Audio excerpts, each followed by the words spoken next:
Alhamdulillahi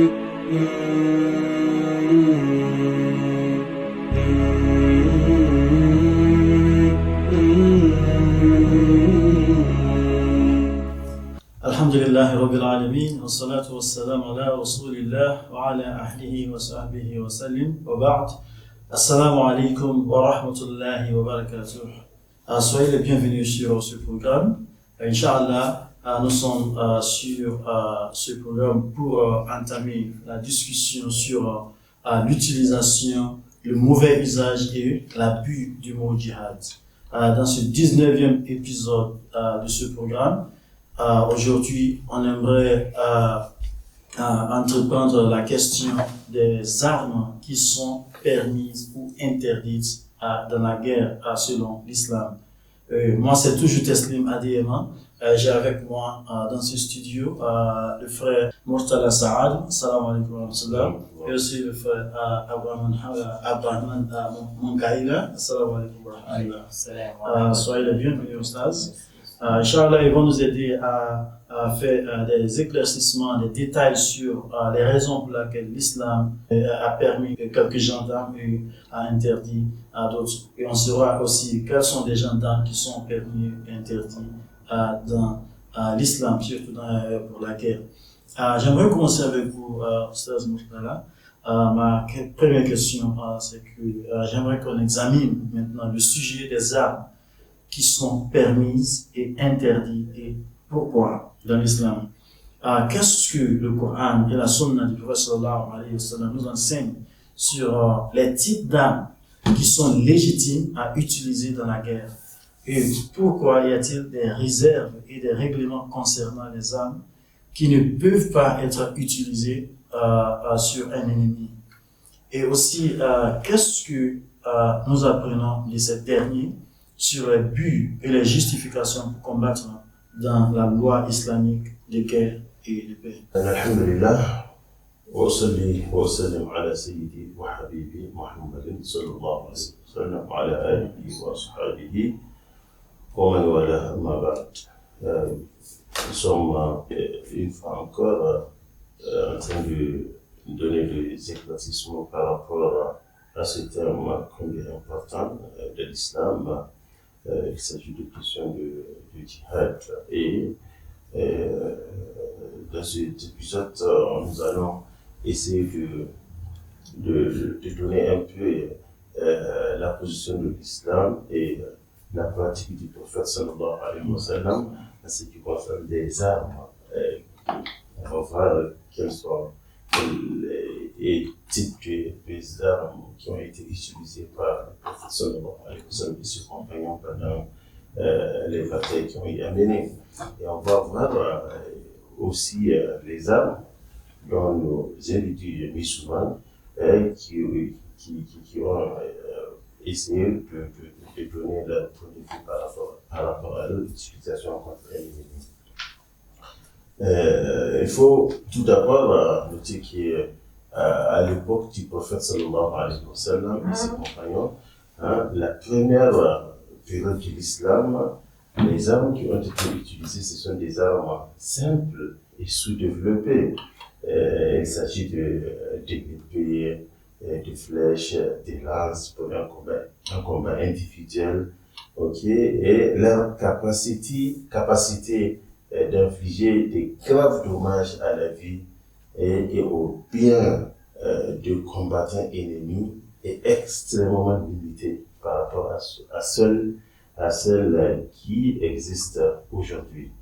Donc, comme je viens de le dire, vraiment, ce sont des armes simples, sous-développées par rapport à ceux qui sont utilisés aujourd'hui. Et ces genres de armes, habituellement, ont été utilisés sur le champ de bataille. Et ce champ de bataille est loin de populations civiles et aussi loin de non-combattants. Donc, on comprend bien comment le prophète sallallahu alayhi wa sallam tenait bien à ce que la population civile et les non-combattants ne soient pas est quand même victime de différentes batailles qui ont été amenées. Maintenant, il faut aussi parler des objectifs d'utilisation de ces armes et quelles sont aussi les règles hein, qui ont été respectées pendant ces batailles-là. Hein, donc on comprend bien les savants musulmans, ils ont établi des règles sur les armes, qui démontrent que les juristes musulmans se sont consacrés à deux objectifs. Premièrement, ne pas mettre en danger la vie des civils et des non-combattants.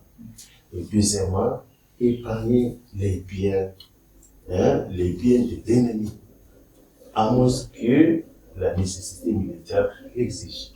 Vous voyez comment l'islam tient vraiment à ne pas mettre quelqu'un dans une guerre peut-être qu'il ne le concerne pas, ou bien les loin de ça, notamment les femmes et les enfants. Donc, ces objectifs sont devenus encore plus préoccupants dans le contexte actuel où les armes utilisées dans les zones urbaines sont de plus en plus aveugles. Vous voyez, aujourd'hui, il y a des armes qu'on appelle des armes de destruction massive qu'on utilise dans différents conflits qui fait vraiment beaucoup de victimes dans le rang de civils, dans le rang de femmes et des enfants. Et des dégâts même. Et des dégâts dans l'environnement. Oui, sur l'environnement, bien sûr.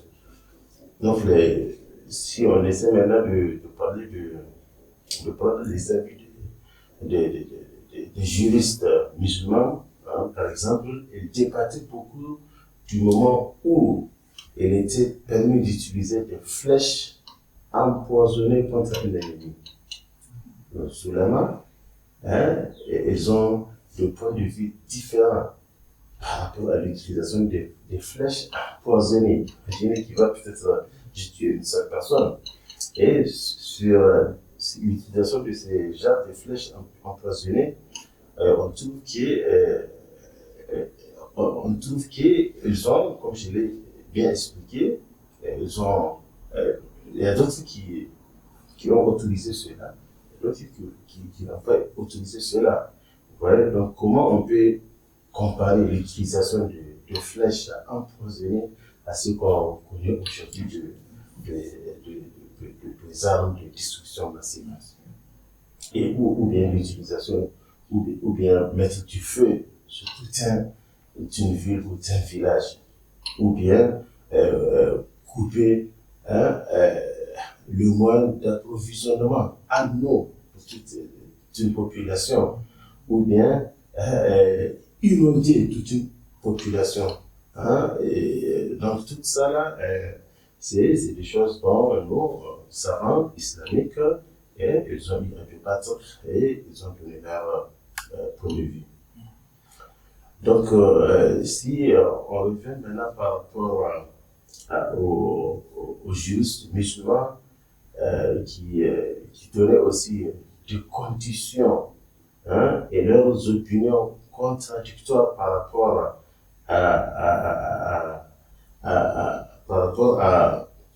à ces armes dont on est en train de parler. Donc, il y a ceux qui ont donné un avis absolument interdit à l'utilisation de ces genres d'armes de destruction massive.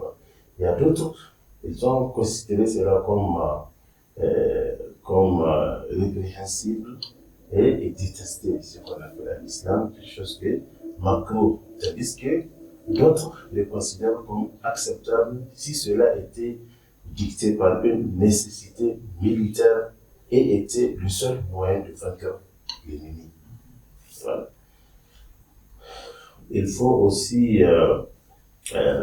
noter l'avis de ce savant musulman au nom de Ataoudi, qui a conclu en disant nos érudits et à ceux qui ont donné leur point de vue qui est qui est non favorable par rapport à la situation de ces gens, mais la majorité des sunnites musulmans, classiques et modernes, ont eu la tendance à passer outre aux restrictions islamiques sur l'utilisation des armes qui conduisent à tuer sans discernement. Donc, on fait allusion à ce genre de armes de destruction massive. Mais si leur ennemi, si l'ennemi l'utilise, là, nous savons musulmans qui est en basant sur le principe islamique de réciprocité, là, les musulmans n'ont pas d'autre choix que de les utiliser. Voilà. Et je vais peut-être finir en disant que pourquoi l'utilisation des armes de destruction massive, même si elle est approuvée par certains savants, serait-elle la condition qu'elle ne soit permise qu'ici l'ennemi le utilise également. Donc, en islam, ce genre d'armes de destruction massive, ça ne peut être utilisé quand on n'a pas d'autres moyens.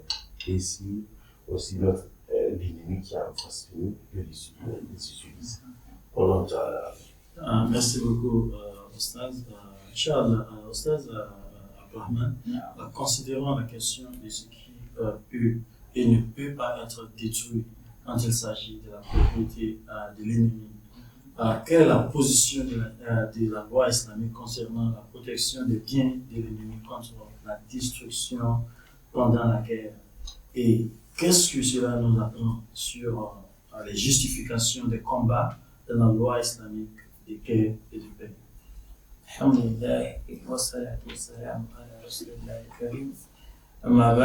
Merci une fois de plus. Je remercie le bon Dieu aussi qui a fait que nous soyons, notre modeste personne soit ici sur ce plateau et essayer de faire de son mieux pour apporter sa pierre, sa contribution dans ce qu'on nous appelle dans l'édification de l'humanité, pour comprendre ce que nous savons de la guerre en islam et de ce que la guerre veut dire en islam et de sa structuration. Donc pour dire que ce chapitre de structuration, il est très clair qu'il a fait des textes et des commentaires pertinents, des érudits que la guerre en islam n'est pas une affaire laissée pour compte. Il y a toute une structuration derrière, il y a toute une réglementation que le musulman doit essayer d'observer, et même si la guerre doit se faire. Donc d'abord, il y a ce qu'on appelle la préservation de la vie. Quand on dit la vie, ici, toute vie est rentrée, que ce soit la vie des musulmans, que ce soit la vie des non-musulmans qui sont dans l'espace. On essaie de tout faire pour essayer de limiter le dégât, et y compris les biens. Il y a aussi même la vie des animaux, parce que même la vie des animaux doit être protégée. Et on va voir ça plus en détail, même la vie des cultures, les végétaux, l'environnement qui est. C'est-à-dire que le temps du prophète Mohammed, c'est sûr que la protection de la vie, soit des musulmans ou même non-musulmans. Et je crois que ce point est très très important. Effectivement. Enfin, c'est le non-musulman qui devient musulman. Oui. Donc, pourquoi tuer une personne qui a la possibilité d'être musulman? Merci beaucoup, Tasnim, pour cette remarque, ce rappel. Et ça me rappelle aussi ce que, par exemple, le prophète Mohammed qui Allah a conseillé de dire à ses compagnons de faire doucement avec les mécréants. Et il leur a rappelé qu'eux-mêmes, à un certain moment de leur vie, ils étaient presque au bout du gouffre, ils étaient moins un pas de l'enfer, et Dieu, par sa volonté, Dieu, par vraiment sa miséricorde, les a sauvés. Ça veut dire que, qu'est-ce que cela nous enseigne? Que les musulmans, même en tant que quelle que soit la différence de religion, de faire attention et d'aimer pour ton prochain ce qui est pour toi, d'espérer que peut-être d'un moment à l'autre, eux aussi, ils vont passer du camp de païens ou bien du camp de polythéistes au camp de l'islam, c'est un bon croyant. Parce que Dieu les a rappelés qu'eux-mêmes, à un certain moment de leur vie, ils étaient dans la même situation. Et Dieu a voulu, par sa miséricorde, il les a sauvés, donc de faire doucement aussi avec les autres. Donc ça, c'est vraiment ce que vous venez de dire, c'est ça qui m'a rappelé cela. Pour revenir, il faut dire que la préservation de la vie, comme je l'ai dit, des biens et des objectifs, c'est un des objectifs, des intentions supérieures bien connues de la charia, et peut-être, ce n'est ni prise, on ne doit ni détruire sans justification. La vie, ne serait-ce que, on va voir ça en détail, que il y a là où le prophète sallallahu alayhi wa sallam dit, même un oiseau, vous n'avez pas le droit de les tuer si vous n'avez pas l'intention de le manger. Et même quand vous allez les tuer, il dit la manière de les tuer. Vous n'avez pas le droit d'enlever la tête et jeter comme si ce n'est pas une vie. Pour dire que la vie, elle est sacrée. C'est Dieu qui a donné la vie et c'est seulement Dieu qui a le droit de prendre la vie. Et maintenant, si Dieu autorise aux musulmans à un certain moment, si la guerre devient une obligation, Dieu donne les conditions dans lesquelles cette guerre doit être faite et en même temps, il donne aussi les gens, les catégories de personnes à préserver dans ce sens. Maintenant, Dieu n'aime pas la destruction, Dieu n'aime pas ce qu'on appelle la corruption sur la terre. Il y a un verset du Coran où Allah subhanahu wa ta'ala dit وَإِذَا تَوَلَّى سَعَى فِي الْأَرْضِ أَعُوذُ بِاللَّهِ مِنَ الشَّيْطَانِ الرَّجِيمِ وَإِذَا تَوَلَّى سَعَى فِي الْأَرْضِ لِيُفْسِدَ فِيهَا وَيُهْلِكَ الْحَرْثَ وَالنَّسْلَ وَاللَّهُ لَا يُحِبُّ الْفَسَادَ.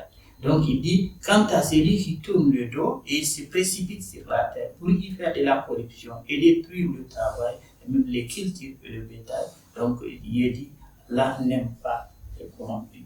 Pour dire une fois de plus que l'islam connaît que la vie elle est sacrée, donc pour l'enlever, il y a, comme on dit, donc on n'enlève la vie que quand ça devient une condition sine qua non. C'est ça qu'on appelle donc dans les conditions où la guerre doit se faire, où on doit ôter la vie, Dieu donne la façon dont ça doit se faire et quelles sont les vies à épargner dans ce sens. Donc en se basant toujours sur des précédents établis par le prophète Mohammed sallallahu alayhi wa sallam, les califes guidés, il y a parmi ces califes, il y a Abu Bakr qui est inclus dans ses instructions à ses commandants de l'armée. Voilà ce qu'Abu Bakr recommande à ses armées. Ne tuez pas un enfant ou une femme, ni une personne âgée, ne coupez pas d'arbres fruitiers, ne détruisez pas des bâtiments, ne tuez pas un mouton ou un chameau, sauf pour la nourriture. Ne brûlez pas, ne coupez pas et ne noyez pas les palmiers, ne pillez pas et ne soyez pas lâches. Donc ces actes-là, si on les fait, c'est comme si ce sont des actes lâches. Et là, je viens à là où je dis, et ici, là où on dit Abdullah ibn Omar a également rapporté que le prophète Mohammed sallallahu alayhi wa sallam, il a conseillé à ses pauvres, il leur a même dit, il leur a donné ordre que si quelqu'un tue autant qu'un moineau c'est un oiseau, ou quelque chose de plus grand, sans cause juste, Allah Tout-Puissant lui demanderait à ce sujet le jour de la résurrection. Ça veut dire que pour vous ôter une vie sans raison valable, vous allez vous justifier devant Dieu. Parce que cette vie, elle est sacrée. Cette vie, elle est donnée par Dieu. Et c'est Dieu dans les conditions dans lesquelles cette vie doit être ôtée. Donc c'est pourquoi, il y a vraiment beaucoup de sources là-dessus. Il a été aussi dit que, donc on dit, le messager d'Allah sallallahu alayhi wa sallam qui donne une cause juste, c'est ce qu'on dit. Quand on note la vie, ça doit être pour une cause juste. Là, les compagnons lui ont posé la question de savoir quelle est cette cause juste. Qu'est-ce qui rend la cause juste pour ôter la vie, ne serait-ce que la vie d'un animal. Il dit quand c'est l'animal, une cause juste, et c'est que vous massacrez pour la nourriture. Mais vous ne devriez pas couper la tête, comme je l'ai dit, si c'est un oiseau, ou bien même si c'est un animal, on ne doit pas couper la tête. On doit faire ça dans les conditions les meilleures. Il y a même là où, quand vous devez égorger, et par exemple un mouton ou bien quel que soit l'animal, et le prophète sallallahu alayhi wa sallam a recommandé de bien mais que le couteau soit très très tranchant pour ne pas fatiguer l'animal. Ça veut dire que Dieu a pitié à travers le prophète sallallahu alayhi wa sallam et toute une vie. Donc, il ne faut pas malmener un tir. Donc, le couteau doit être très tranchant. En un rien de temps, vous l'égorgez et c'est parti. Et les juristes ont également convenu qu'il était interdit pendant la guerre de brûler ou de noyer les riches de l'ennemi. Les riches, ça veut dire les riches des abeilles, là où les abeilles font leur miel. Donc, il ne faut pas les détruire, il ne faut pas les brûler. C'est aussi sur la base d'un hadith rapporté par Ibn Abbas, dans lequel le prophète sallallahu alayhi wa sallam a interdit le meurtre des abeilles, des fourmis, entre autres, pour dire que même les animaux sont concernés, les insectes sont concernés. Pour dire qu'en général, une vie, comme je le dis une fois de plus, doit être, même si elle doit être cotée, elle doit être justifiée. Donc, y compris la vie des mécréants, ainsi de suite. Mashallah, merci beaucoup. Et on dit aussi quiconque détruit des biens publics ou la propriété d'innocents au nom du djihad est un abus du terme djihad dans l'islam. Donc, il faut toujours avoir une justification acceptable selon les règles de l'islam. Oustaz Murtala, examinons la question des restrictions dans la loi islamique qui empêchent d'attaquer les boucliers humains lorsque les non-combattants ennemis sont pris en otage ou utilisés comme boucliers par l'ennemi pour se protéger. Qu'est-ce que cela nous apprend sur la justification des combats dans la loi islamique de la guerre ou de la paix?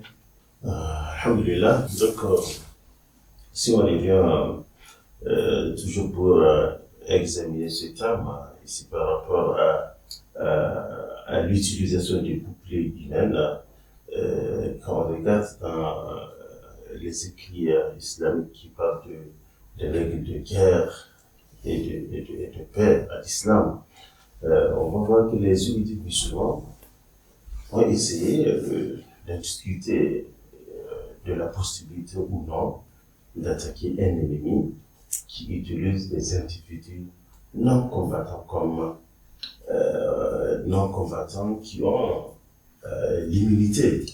Ils ne sont pas des combattants, mais ils sont pris par l'ennemi comme cible, notamment des femmes, des enfants, des prisonniers, etc. Quelle que soit la religion de ces otages, donc les individus musulmans, ils ont donné leurs avis par rapport à ça. Les non-combattants sont des innocents. Et aussi, et non les cibles de la guerre. Voilà. Donc, par rapport à cette question, je pense les ulamas ont donné des points de vue divergents par rapport à cette question. Et il y a la question là où, lorsque l'ennemi, par exemple, lance une attaque sur les musulmans, derrière un bouclier humain composé de leurs propres citoyens non combattants, les chercheurs ont convenu que la nécessité militaire a permis aux musulmans d'attaquer un tel ennemi en dépit du bouclier humain, bien que les femmes, les enfants devaient être évités autant que possible. Bon, là, si on regarde dans l'histoire du prophète sallallahu alayhi wa sallam, il a clairement interdit pendant une guerre de tuer des femmes, des enfants, des vieillards. Mais ici, c'est un autre cas où c'est des ennemis, en sachant bien que les musulmans, dans leur guerre, ils n'ont pas le droit de tuer ces genres de personnes-là. Donc, ils peuvent les utiliser comme bouclier. Alors là, si le contexte s'impose, là, c'est comme si on les a mis devant le fait accompli. Il n'y a pas d'autre solution. Voilà. Mais si toutefois les musulmans ont une autre solution, donc il ne devrait pas tuer. Voilà. Et ceci est basé sur le verset coranique, là où Allah subhanahu wa ta'ala وقاتلوهم حتى لا تكون فتنة ويكون الدين لله فإن انتهوا فلا عدوان إلا على الظالمين.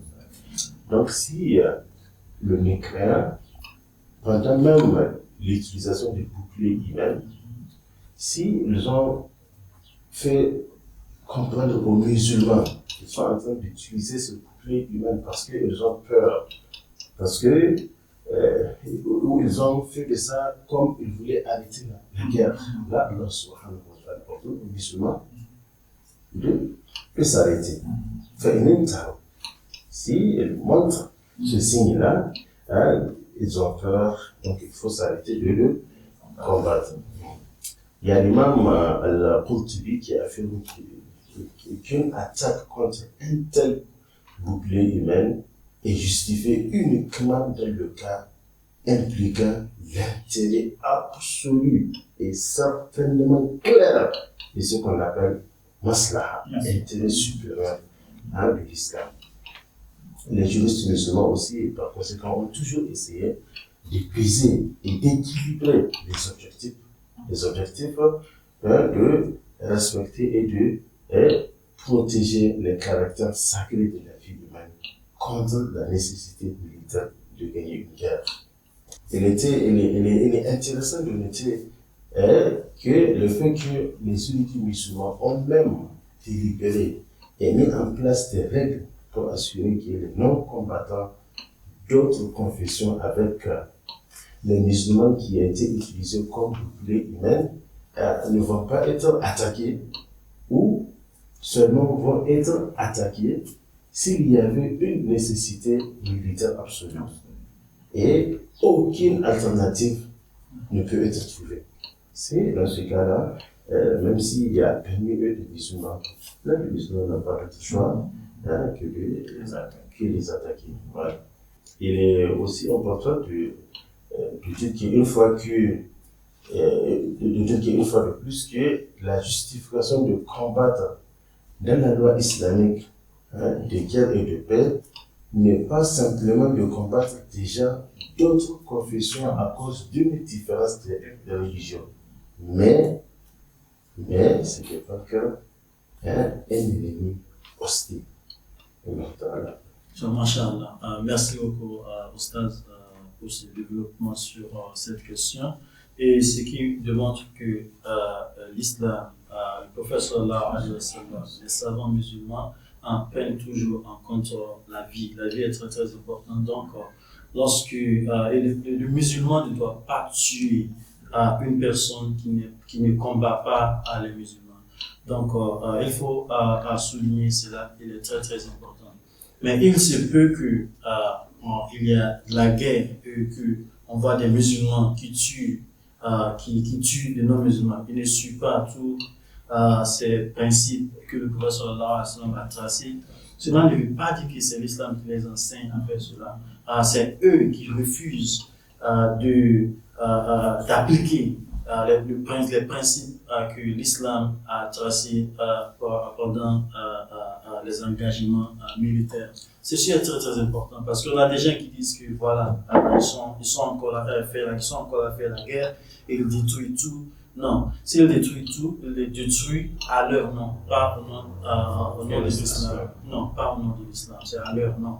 Donc, il faut toujours voir qu'est-ce que l'islam dit et qu'est-ce que les gens font au nom de l'islam. Donc, nous avons les sources de l'islam, le Coran, la Sunna du Prophète sallallahu alayhi wa sallam. Il y a plusieurs livres rédigés par des érudits musulmans sur différents sujets. Donc, il faut consulter ces livres pour pouvoir mieux comprendre qu'est-ce que l'islam dit sur chaque sujet. Et par cela, on peut vérifier les actions des musulmans, les exactions des musulmans par rapport à ce que l'islam nous enseigne, Inch'Allah. Merci beaucoup, Oustaz, pour votre présence encore sur ce plateau aujourd'hui. Nous sommes arrivés à la fin de ce épisode et on se retrouve dans l'épisode prochain pour continuer toujours sur d'autres questions sur la notion de djihad. Merci beaucoup. À la prochaine. Assalamu alaikum wa rahmatullahi wa barakatuh.